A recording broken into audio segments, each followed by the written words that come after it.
On a commencé notre matinée en parlant d'emploi, en comprenant comment le numérique avait totalement bouleversé nos métiers, avait influencé tout le marché du travail. On a continué en se persuadant que l'agilité était peut-être une réponse possible. Et on va continuer dans cette logique en accueillant notre prochain invité qui est lui aussi coach agile. Il va nous présenter, il va aller un petit peu plus loin dans cette notion, ce qu'il appelle un buzzword. Et on va essayer de réfléchir ensemble si finalement l'agilité à l'échelle, ce qu'il appelle l'agilité à l'échelle, ce ne serait pas ce qu'on appelle l'entreprise libérée. Mesdames et messieurs, je vous prie d'accueillir Nicolas Locher. 2, 3, 4, 5, 6, 7, 8 and back. 2, 3, 4, 5, 6, 7, 8 and back. À toi de jouer. Bonjour. Ton bouton vert. Oui, alors effectivement, lorsqu'on m'a invité aujourd'hui pour parler à agilité à l'échelle et entreprise libérée, j'ai pas hésité très longtemps parce que c'est le sujet qui me passionne. On m'a dit aussi, vous allez voir, l'ambiance super chaud. Alors chaud, je sais pas si c'est la température extérieure ou si c'est l'ambiance de la salle. Mais bon, toujours est-il que je suis là et j'avais un petit challenge, c'est que je suis un incorrigible bavard. Et donc, en une demi-heure, parler de ces sujets, c'était pas évident pour moi. Et du coup, cette présentation, je l'ai itérée, je l'ai refondue. Et aujourd'hui, je vais vous parler, certes, d'agilité à l'échelle et d'entreprise libérée, mais d'agilité à l'échelle, entreprise libérée 3.0. Alors, il n'y a pas de 2.0. Hein. C'est juste que 3.0, c'est plus marketing, c'est à la mode, donc tant qu'à faire, allons-y franchement. Alors, on va passer à travers un certain nombre d'étapes. Et ce que je voudrais, c'est expliquer finalement comment l'entreprise aujourd'hui doit changer, dans quelle mesure il va falloir repenser tout ce qu'on entend par agilité à l'échelle. Petit à petit, comprendre à quel point on parle réellement d'abandonner le contrôle. Hein, le fait de donner de la liberté aux gens, ce n'est pas juste une idée. Définir quels sont les enjeux pour l'entreprise en termes de culture. Et ensuite, voir comment finalement on peut mieux répondre aux enjeux futurs des organisations. Alors évidemment, lorsqu'on est sur scène, il y a toujours un peu de stress. Alors une tactique, c'est de renverser un petit peu le stress en interrogeant la salle. Et donc j'ai une question toute simple pour vous. Je voudrais savoir qui parmi vous, aujourd'hui, travaille dans un grand groupe. Est-ce que vous pouvez lever la main? Alors, j'ai de la chance. Il n'y a pas trop de monde, parce que j'ai une mauvaise nouvelle, c'est que vos grands groupes sont en train de mourir. Et oui, parce que si on regarde les classements du Fortune 500, entre à peu près 1955 et 2012, on a 88% des entreprises du Fortune 500 qui disparaissent. Donc, soit elles sortent du classement, soit elles ont fait faillite, soit elles ont été rachetées, elles ont fusionné. Et ça, finalement, on a un très bon exemple avec Kodak. Kodak, autrefois leader dans la photographie argentique, qui invente la photographie numérique en 1975 et qui en 2012 dépose le bilan. C'est-à-dire qu'une entreprise qui invente le relais de croissance, qui invente la façon dont nous consommons la photographie aujourd'hui, eh bien à la fin elle n'est plus que l'ombre d'elle-même. Et des Kodak, on en connaît plein en fait. On a Sony, l'inventeur du Walkman, qui a complètement manqué le virage vers le baladeur MP3. On a Nokia qui pensait que personne ne voudrait jamais d'un téléphone avec un écran tactile. Et on a Intel qui a totalement sous-estimé tout ce qui est processeur à basse consommation et qui du coup l'an dernier se trouve obligé d'acheter une licence de développement ARM pour concevoir ses propres processeurs. Le problème, c'est que l'entreprise, lorsqu'elle grandit, elle a besoin de plus en plus d'innovation. Lorsqu'elle grandit, elle a besoin de relais de croissance.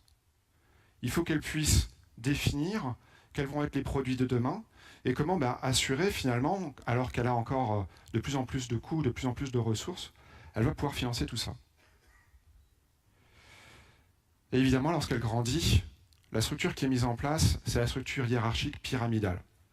C'est-à-dire la structure la plus à même de rigidifier l'entreprise et de tuer l'innovation.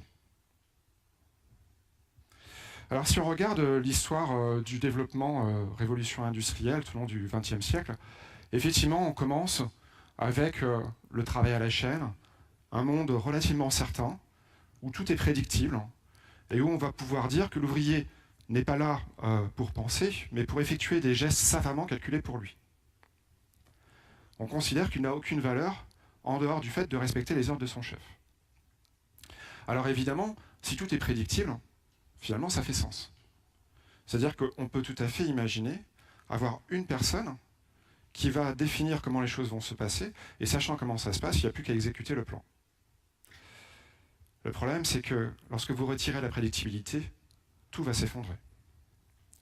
Et là, bon courage pour arriver à vous relever. Et c'est finalement ce qui va arriver tout au long de la seconde moitié du XXe siècle, avec le développement de la société de communication. La société de communication, il faut bien voir que, à la mort d'Abraham Lincoln, il va falloir à peu près 12 jours pour que l'information parvienne en Europe. À la mort de Michael Jackson, moins de 2 heures après l'appel au 911, on a un edit sur Wikipédia.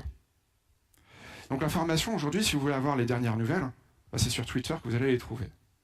L'information, elle circule de manière immédiate. Et partant de là, le changement circule lui aussi d'une manière extrêmement rapide. Alors dans l'agilité, on vient d'en parler un petit peu, finalement ce qu'il faut comprendre, c'est que le paradigme, c'est que toute chose va changer.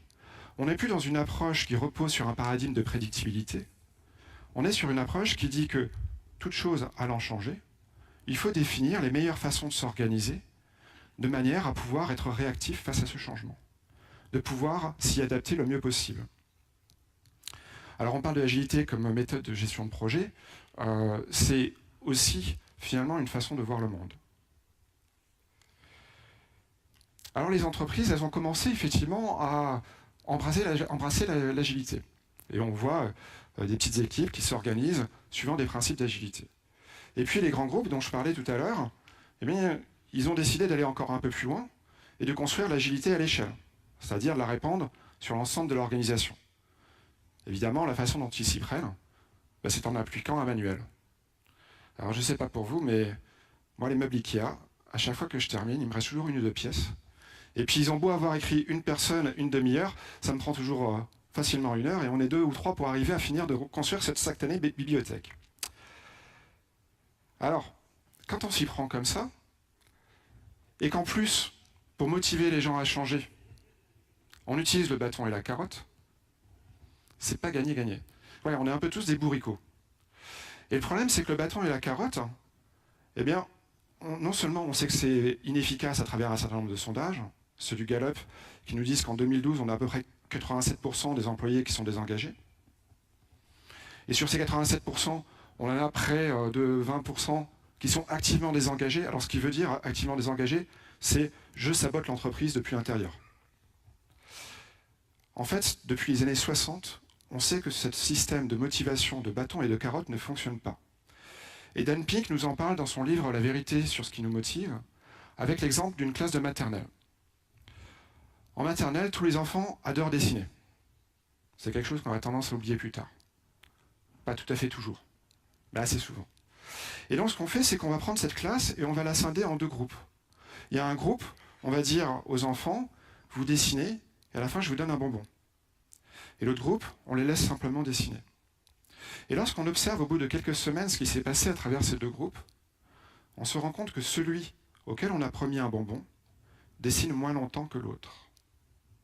C'est-à-dire qu'en fait, les enfants ont assimilé le dessin, une activité qu'ils faisaient par pur plaisir, à un travail qui ne les intéresse pas. Et ils préfèrent aller jouer. Alors, lorsqu'on construit des frameworks d'agilité à l'échelle, vous en avez quelques-uns qui sont cités ici, les entreprises, les grands groupes, actuellement, sont extrêmement friands de safe. Eh bien, ce qu'on va faire, c'est qu'on va réappliquer toutes les recettes du passé.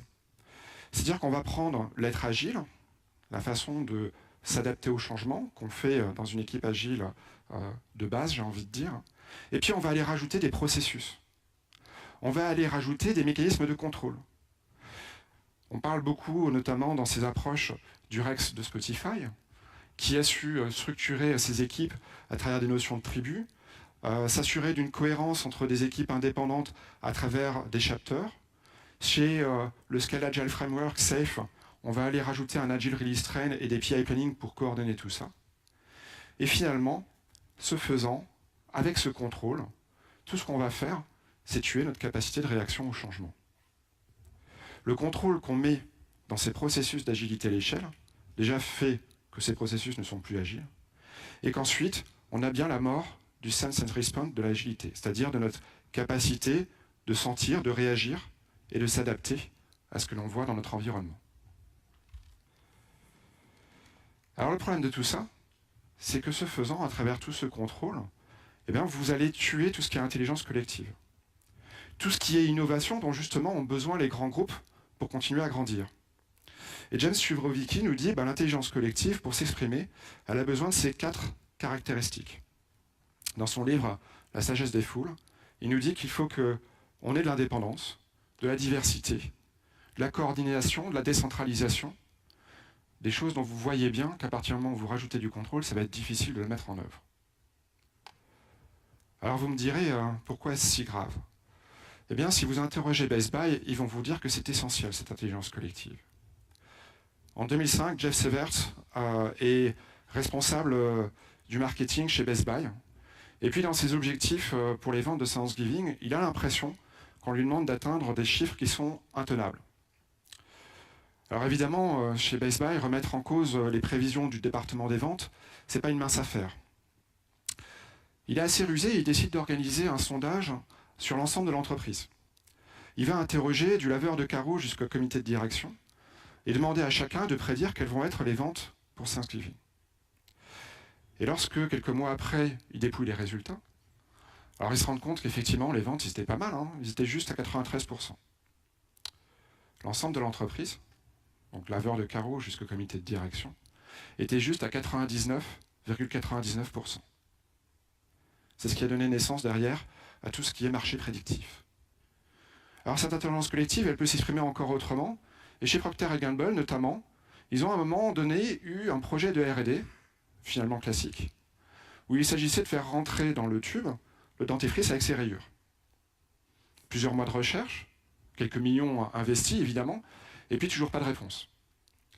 Ils décident de poster leurs problèmes de R&D sur une plateforme de recherche collaborative, faisant appel au savoir collectif, et ils ont une réponse en moins d'une demi-journée. Et cette réponse, c'est un électricien qui leur donne, en disant c'est extrêmement simple, le fluor est électronégatif, vous appliquez un courant et vous séparez des strates. Alors évidemment, chez Procter & Gamble, on a des chimistes, on n'a pas d'électriciens. Donc on n'a pas cette intelligence collective. Donc ce qu'il faut bien faire lorsqu'on va aller vers de l'agilité à l'échelle, c'est construire un modèle qui, lorsqu'il grandit, soit toujours capable de réagir au changement. C'est construire un modèle aussi qui soit suffisamment simple pour qu'il puisse être partagé auprès de tous, de manière à ce que vous puissiez réellement prendre les décisions au plus proche de l'action. Vous pouvez décider de passer, vous pouvez décider de tirer, vous pouvez réagir à un contexte dans l'immédiateté de l'instant, tout simplement parce que vous comprenez votre système.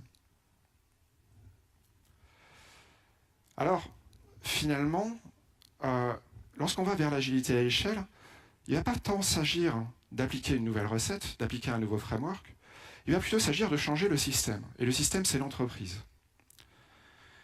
Et Isaac Hess, en 2009, publie un livre qui s'appelle « Liberté et compagnie », où il nous présente des entreprises qu'il appelle les entreprises libérées. On pourrait dire que c'est des organisations plates. Et il nous dit que dans ces entreprises, chacun est libre d'entreprendre toutes les actions qu'il estime les plus justes pour le bien de l'entreprise. Le résultat, on peut le voir notamment chez Favi, une entreprise picarde française, dans la sidérurgie, où, en l'espace de 25 ans, sous la direction de Jean-François Zobrist, l'entreprise n'a jamais livré en retard.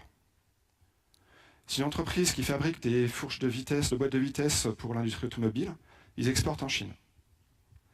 Ils n'augmentent pas leur prix hors coût des matières premières et ils restent compétitifs. Alors cet exemple de Favi, c'est vrai qu'en France, il ressort assez souvent dès qu'on vous parle d'entreprise libérée. Et la question légitime, c'est mais est-ce que c'est la seule?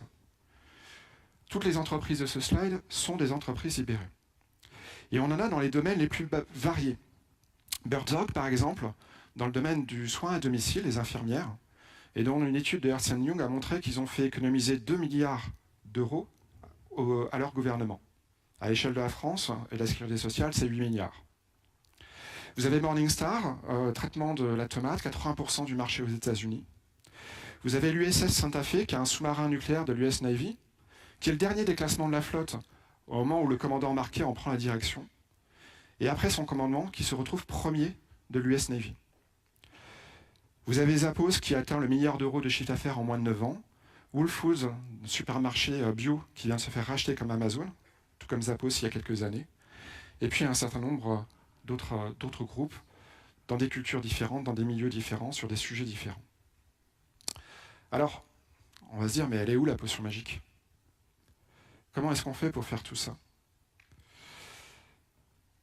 Et puis surtout, comment est-ce qu'on va s'assurer, en tant que groupe traditionnel, finalement, si on dit à chacun faites ce que vous voulez, qu'on ne sombre pas dans le chaos, qu'on ne devienne pas tous Shadok? La réponse à tout ça, finalement, elle est assez simple, c'est une question de culture. C'est-à-dire qu'on va retirer des process et on va mettre de la culture. Et pour vous le démontrer, je vais à nouveau vous poser une question. Imaginez que je vous donne 100 €. Alors vous êtes nombreux, hein, ça va faire un petit paquet d'argent. Je vous donne 100 € si demain, vous êtes capable de retrouver une personne en plein Paris, mais cette personne, vous ne la connaissez pas. Je lui ai donné aussi 100 € pour qu'elle vous retrouve, mais elle ne vous connaît pas non plus. Et alors, comme ça serait trop simple, ni à l'un ni à l'autre, je ne vais dire où vous retrouvez et à quel moment de la journée. Donc le challenge pour vous, c'est de trouver où est-ce que vous allez vous rendre dans Paris pour avoir le plus de chances de vous retrouver au même endroit et que l'autre ait pensé au même endroit, et puis à quel moment de la journée. Alors est-ce qu'il y a quelques téméraires pour avancer des réponses? À quoi vous penseriez? La Tour Eiffel? Et à quelle heure de la journée? C'est marrant, c'est ce que j'avais dessiné. Et oui, parce que comme on est tous français, finalement, on a un certain nombre de référentiels communs. Et ce que je viens de faire avec vous, ça a été réalisé pour de vrai à New York. Alors évidemment, le contexte est un petit peu différent. La réponse était Grand Central Station, l'Infobus, à midi. Ils ont fait ça avec des étudiants et ça marche effectivement réellement. Donc je viens de perdre quelques centaines d'euros. Alors l'autre question pour les grands groupes, c'est si mes employés font ce qu'ils veulent, comment est-ce que je m'assure qu'ils restent motivés? Surtout qu'on sait qu'ils ne le sont déjà pas à la base. Et que mon bâton, ma carotte, apparemment, ça n'a pas l'air de si bien marcher que ça. Eh bien, derrière tout ça, il y a ce qu'on appelle l'effet Sawyer. Alors Tom Sawyer, on le connaît tous, hein, c'est un gentil chenapan. Donc évidemment, une fois de plus, il se fait punir par sa tante Polly. Et il se retrouve un bel après-midi d'été à devoir peindre à la chaux une immense palissade. Alors qu'il est en train de peindre, il aperçoit du coin de l'œil son ami Huckleberry Finn, qui s'approche évidemment pour lui proposer d'aller pêcher sur les rives du Mississippi. Tom se concentre sur sa tâche. Et au bout d'un moment d'observation, Huck lui dit « Dis donc Tom, tu fais quoi? Ça a l'air intéressant ce que tu fais. » Tom se concentre. Huck lui répond « Mais tu me laisserais essayer s'il te plaît ?» Et là Tom lui dit « Non, je peux pas. Tu comprends, c'est une tâche importante. Ma tante Polly me l'a confiée parce qu'elle sait que je vais être capable de réaliser ce travail avec la plus extrême attention. »« Ah Tom, allez, laisse-moi essayer. Tiens, je te donne ma toupie. » Au bout de quelques minutes, Tom est adossé dos à un arbre. À côté de lui, il a une toupie, des billes, il est en train de manger une pomme, et tous ses camarades ont défilé, et la peinture avance toute seule. En fait, ce que Tom Sawyer a fait, c'est qu'il a développé la motivation intrinsèque des individus. Et la motivation intrinsèque des individus, Dan Pink nous explique que pour qu'elle s'exprime, elle a besoin de 3 éléments. Elle a besoin d'autonomie, c'est-à-dire que vous avez la liberté d'entreprendre les choses, à la fois de choisir la façon dont vous allez le faire et puis à quel rythme vous allez le faire. Elle a besoin d'avoir une certaine vision. Alors la vision qui va faire notamment si vous interrogez 2 tailleurs de pierre, que peut-être l'un vous dira, lorsque vous l'interrogez sur son métier, que son métier est extrêmement pénible. Qu'à longueur de journée, il porte des poids extrêmement lourds, qui s'usent les mains à taper avec le marteau et le burin. Et puis l'autre, lorsque vous l'interrogerez, il vous dira « Je construis des cathédrales ». Cette vision, c'est ce qui va donner du sens au travail. Et puis le dernier élément dont nous parle Dan Pink, c'est la maîtrise. C'est-à-dire que vous devez avoir à la fois les compétences pour faire ce qu'on vous demande de faire, mais aussi la possibilité de vous améliorer, de progresser. Et sous ces 3 conditions, vous êtes capable de vous motiver intrinsèquement. C'est-à-dire qu'effectivement, on va être obligé, comme on en a parlé tout à l'heure, de vous dire d'aller prendre vos vacances, de vous dire de quitter votre lieu de travail.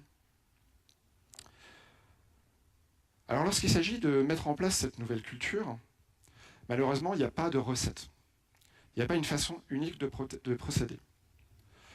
Néanmoins, on peut quand même commencer à dessiner quelques éléments importants sur lesquels il va falloir travailler. Il y en a plusieurs. Le premier d'entre eux, c'est d'avoir ce qu'on appelle un leader libérateur. Alors le leader libérateur, c'est celui qui va initier le mouvement de libération de l'entreprise, qui va s'assurer qu'on aplatisse la hiérarchie, construire cette organisation plate, et surtout qu'il doit être totalement convaincu, parce que par moment, il va y avoir des actions, des décisions qui seront assez contre-intuitives. Lorsque, je crois que c'était le cas chez Chronoflex, on décide de partir 1 an en vacances et puis que les employés vous disent « Bon, maintenant, on va parler de la rémunération ». Il faut quand même un certain courage pour se dire « Ok, je vais les laisser décider de la façon dont ils veulent s'organiser là-dessus ». Il faut aussi développer la vision. Et la vision, il y a une phrase d'Antoine de Saint-Exupéry que j'aime beaucoup qui dit que si vous voulez construire un bateau, il ne faut pas dire à vos hommes et vos femmes comment s'y prendre, leur expliquer toutes choses, mais il s'agit en fait de faire naître en chacun d'eux le désir de la mer. Il faut aussi, évidemment, mettre de la transparence de l'information. La transparence de l'information qui va permettre que chacun, au plus près de l'action, ait tout le savoir nécessaire pour pouvoir prendre les décisions. La transparence de l'information qui est aussi à la base de ce qu'on appelle l'économie de la connaissance, une économie assez intéressante, puisque les idées rebondissant les unes sur les autres, lorsque vous partagez du savoir, non seulement vous ne le perdez pas, mais en plus il crée des nouvelles idées. Et donc, la connaissance, elle se développe de manière exponentielle. Quand je dis exponentielle, elle se renouvelle intégralement tous les 7 ans. On double la connaissance tous les 7 ans. Et puis, il va falloir développer une certaine culture de la confiance. Une culture de la confiance qui est essentielle, parce que si vous libérez l'entreprise, si vous dites à chacun, vas-y, fais comme tu le sens, le risque, c'est que si on n'est pas en confiance, eh ben, on va tout simplement ne rien faire. Ne rien faire de peur de se faire taper dessus. Lorsque vous avez la confiance, et lorsque par ailleurs, vous voyez l'erreur non pas comme un échec, mais comme une opportunité d'apprentissage, et les Anglais nous disent un first attempt in learning, c'est d'ailleurs la façon dont on procédé les frères White pour inventer l'aviation. Essais, erreurs, et on continuait parce qu'on avait envie d'avancer. Lorsqu'on voit effectivement l'erreur comme une opportunité d'apprentissage, on a quelque chose de beaucoup plus riche pour expérimenter et apporter de l'innovation. Et enfin, un autre élément intéressant à mettre en œuvre, qui est un élément de la motivation intrinsèque, même s'il n'est pas indispensable, c'est celui d'avoir la reconnaissance du travail bien fait. C'est de reconnaître dans vos collaborateurs, dans vos collègues, la qualité de leur travail, la qualité de leur rapport.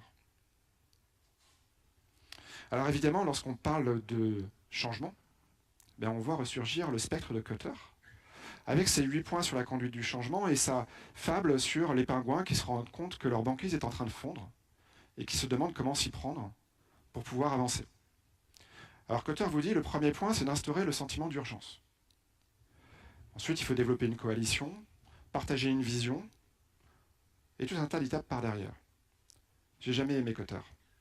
Kotter, vous pouvez le mettre à la poubelle. Alors, pourquoi est-ce que vous pouvez le mettre à la poubelle ? Bah, effectivement, est-ce que ça veut dire que nous sommes tous obligés de changer sous une notion d'urgence ? Est-ce qu'on ne peut pas changer sans urgence ? Alors, je vous ai mis un bébé. Bon, d'abord parce que les bébés, il paraît que ça fait vendre. Bon, c'est pas totalement gratuit non plus, parce que si on regarde, un bébé, ça change. Et ça change même beaucoup.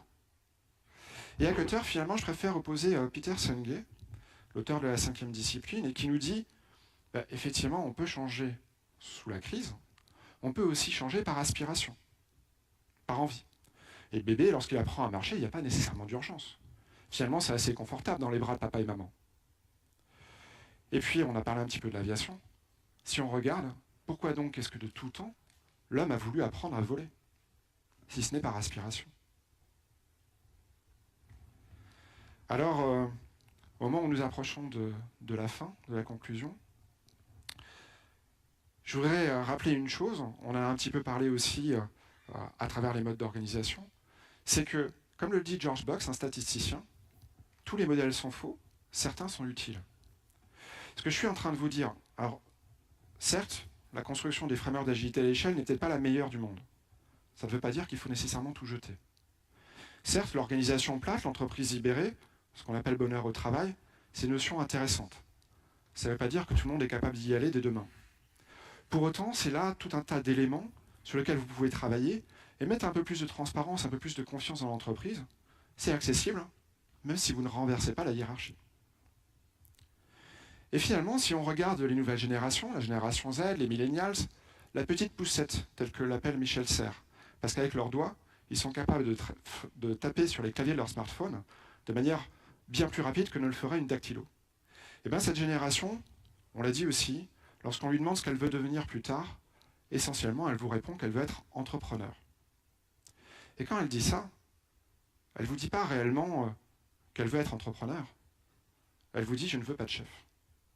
Elle vous dit « je veux pouvoir décider de la façon dont je vais apporter ma pierre à l'édifice, de la façon dont je vais interagir dans l'entreprise ». Et je vais vous laisser sur cette phrase de Gandhi qui dit que lorsqu'on a une innovation de rupture, tout d'abord, on va vous ignorer. Puis, on se moquera de vous. Ensuite, on vous combattra. Et à la fin, vous gagnez. Et je vous remercie.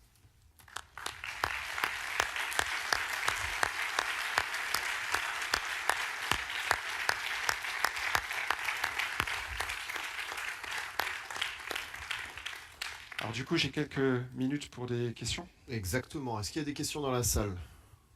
N'hésitez pas à lever la main, qu'on vous voit bien. Pas de questions? Ouais, alors moi j'ai une question pour toi, Nicolas. Vas-y. Tu nous as parlé d'entreprise libérée, mais tu nous as pas parlé des risques potentiels liés à cette entreprise libérée. Est-ce que Oui. tu peux nous donner ton point de vue? Oui, je te remercie. Effectivement, il y a un certain nombre de risques aussi. Vous allez avoir des risques, notamment, qui vont provenir de personnes qui vont vouloir employer ce modèle comme un nouveau moyen de manipulation. Parce que finalement, si on y réfléchit, quand on vous dit que vous avez une organisation plate, c'est super comme moyen de faire du downsizing. On vire tous les managers. Et là, certains groupes, malheureusement, ont effectivement tenté ces approches-là. Donc il faut faire attention à ce risque de manipulation. Il faut faire attention aussi à tout ce qui va être changement de culture, qui est quelque chose qui prend énormément de temps. C'est-à-dire qu'il ne faut pas s'attendre du jour au lendemain à obtenir tous les bénéfices de l'entreprise libérée. Harley-Davidson, lorsqu'ils entament leur libération, c'est 7 ans. Lorsque AES, une entreprise qui est dans l'énergie, rachète des nouvelles usines, il leur faut à peu près 2 ans pour tout transformer. Donc il ne faut pas penser que c'est quelque chose d'extrêmement simple. Par ailleurs, et ça fait partie peut-être des critiques qu'on peut apporter au système, c'est que finalement, si on y réfléchit, il n'y a pas forcément tant de choses révolutionnaires là-dedans. Et on va se heurter à des réticences de personnes qui vont dire « ouais, mais tout ça, c'est pas forcément nouveau, c'est pas révolutionnaire, on a déjà entendu parler, on a déjà dit qu'il fallait faire plus confiance aux gens, etc. » Bah, ça ne va pas être quelque chose pour vous empêcher d'avancer. C'est pas parce qu'il y a une bonne idée, mais que c'est celle du voisin, qu'il faut ne pas la prendre. Voilà, quelques éléments. D'accord, donc finalement le risque il est aussi humain, il est aussi et surtout humain. Il va être surtout humain parce que faut bien se rendre compte que, je l'ai dit, on change de paradigme. On passe de la prédictibilité au changement. Ça veut dire aussi qu'on est dans l'évolution de la personne. Et l'évolution de l'être humain qui est capable d'abandonner le contrôle pour dire je vais faire plus confiance, je vais être transparent, je vais être respectueux de mes collègues, bah, c'est une évolution qui prend du temps. Et si vous étudiez un petit peu les modèles d'évolution personnelle, bah, vous verrez que tous, alors je ne les connais pas tous, mais ceux que j'ai regardés en tout cas, ils procèdent d'une manière totalement linéaire dans l'évolution de la personne. C'est-à-dire que vous n'allez pas pouvoir, si vous êtes dans une approche totalement totalitaire, passer du jour au lendemain dans une approche où vous faites confiance absolument à tout le monde. Vous êtes obligé de passer par des échelons intermédiaires. Donc certaines personnes ne sont tout simplement pas encore prêtes dans l'entreprise à vivre dans un milieu totalement libéré où ah mince, j'ai plus personne pour me dire ce que je dois faire, comment est-ce que je fais? Et alors du coup comment libérer un peu ces gens-là? Alors ça c'est une très bonne question et je ne suis pas sûr d'en avoir la réponse. Je pense que la libération elle commence déjà par l'évolution de la société. On en a parlé déjà dans les mentalités des nouvelles générations. On voit qu'on a quelque chose qui fait qu'aujourd'hui, on on est dans la communication instantanée, on est dans de toute façon plus de partage. Donc on a un mouvement en marche. Et d'ailleurs, parmi les théoriciens de l'entreprise libérée, il y a un livre qui a beaucoup fait parler de lui en 2014, qui est le livre de Frédéric Laloux, Reinventing Organizations. Je vous en conseille une version d'ailleurs illustrée qu'il a fait paraître en début d'année, qui a un excellent raccourci. Et dans ce livre, en fait, ce qu'il a apporté de nouveau, c'est qu'il a montré que toutes les entreprises suivaient elles aussi des mécanismes d'évolution de la même manière que les évolutions comportementales. Et ces mécanismes d'évolution ont fait qu'on a eu des entreprises qui étaient, alors il fait le rapprochement avec la spirale dynamique, dans des modèles très rigides, l'armée, la mafia, totalement totalitaire, le contrôle. Ensuite, des choses dogmatiques, peut-être la religion, de la compétition à travers tout le modèle finalement qu'on connaît un petit peu partout, ce qu'il appelle le modèle orange. Et puis ensuite, des modèles qui commencent à être un peu plus sensibles à l'environnement, un peu plus sur la libération des individus. Et il parle, les entreprises libérées, pour lui, c'est les entreprises style, les entreprises turquoises, en suivant les couleurs de la spirale dynamique. Voilà. Ok. Est-ce qu'il y a une question? Oui, au premier rang, monsieur. Oui, bonjour. Bonjour. Je vous ai entendu parler de confiance. Oui. Alors moi, personnellement, je pense que la confiance, ça se mérite. Et quand on travaille dans une équipe, quand on essaie de monter un projet ou autre, que ce soit en entreprise ou autre chose, il y a toujours un risque, mais des fois, donc, ce risque peut aussi nous être, comment dire, paralysant, quelque part. Peut figer un peu les choses. Et donc la confiance, elle se mérite dans la mesure où le collaborateur ou le partenaire que j'ai avec moi, je dois avoir confiance en lui et ne pas m'attendre à avoir un couteau dans le dos, ce qui parfois arrive. Je vais vous prendre un exemple très simple. À titre personnel, j'ai voulu faire un livre au début de l'année. J'ai trouvé la personne donc compétente dans le domaine dans lequel j'ai voulu développer ce livre. Simplement, donc, pour accepter une collaboration avec moi, il a fallu qu'il me demande, on va dire, toutes mes sources. Toutes mes notes, toutes mes sources, avant de pouvoir collaborer donc, avec moi. Alors que sur le sujet du livre que j'ai voulu exploiter, il a l'autre partie de la solution, on va dire. Moi, j'ai une partie, et lui, il a l'autre partie. Donc, ce qui fait que, à vouloir donc, essayer donc, d'instaurer une confiance à tout prix, on peut avoir peut-être parfois de mauvaises surprises. Et dans les différentes façons de procéder au niveau du travail, ça peut aussi poser problème. Et c'est aussi ça qui freine un peu donc, le modèle un peu collaboratif que vous essayez de mettre en place. Oui. Oui, vous avez raison. La confiance, ça se gagne. Ça prend du temps avant de l'instaurer. Pour autant, il faut voir aussi que, même si c'est difficile de faire confiance, une des erreurs qu'on fait, c'est d'essayer de manager pour ce qu'on appelle les 1%. C'est une image qu'aime bien prendre Jean-François Zobrist, où il dit qu'en fait, comme il y a toujours des personnes qui vont tricher, il y a toujours des personnes qui vont abuser du système et du fait que vous leur faites confiance, du coup on va mettre un contrôle pour s'assurer que ce 1% de personnes qui trichent, eh bien, on arrive à s'assurer que tout ça, ça disparaisse. Et Jean-François Zobrist, quand il parle de ça, il avait un exemple chez Favi, c'est qu'à un moment donné, il voit un ouvrier qui est en train d'attendre devant l'endroit où sont stockés les divers matériels. Et il lui demande ce qu'il fait là, et il dit bah, « j'attends pour renouveler ma paire de gants ». Il avait avec lui une paire de gants usée, il avait un ticket, et il attendait que le magasin ouvre pour pouvoir récupérer sa nouvelle paire de gants. Et donc Jean-François Zobrist s'étonne un petit peu, et il regarde quel est tout le cheminement pour obtenir cette paire de gants. Il se rend compte que l'ouvrier, il faut d'abord qu'il aille voir son chef de ligne, qui lui montre que sa paire de gants actuelle est usée. Ensuite, il obtient un ticket, il va au magasin, le magasin évidemment est fermé à clé, et on attend que quelqu'un ouvre pour lui donner cette paire de gants. Il se renseigne, il se rend compte que le prix horaire de la machine sur laquelle l'ouvrier intervient est d'à peu près 200 € quand le prix de la paire de gants est de moins de 5 €. Donc, en fait, en instaurant le contrôle pour s'assurer que les gens ne veulent pas, ben, on a juste mis quelque chose qui, dans le système, fait que c'est beaucoup moins efficace pour l'ensemble de l'entreprise.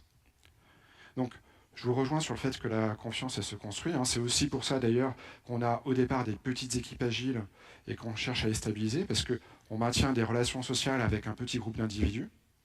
C'est la façon, d'ailleurs, dont on va découper des grands groupes d'individus dans des grandes approches agiles. On va découper lorsqu'on atteint la limite, ce qu'on appelle le nombre de Dunbar, c'est-à-dire la limite du nombre de personnes avec lesquelles on est capable de maintenir des relations sociales, alors qui varie un petit peu, mais qui est aux alentours de 100-125 personnes. Et donc, on va, à travers des petites équipes, s'assurer de pouvoir construire la confiance facilement, et en même temps, il faut quand même avoir conscience que si on essaie de manager pour les 1%, bien souvent on se met plus de barrières qu'on ne résout de problème.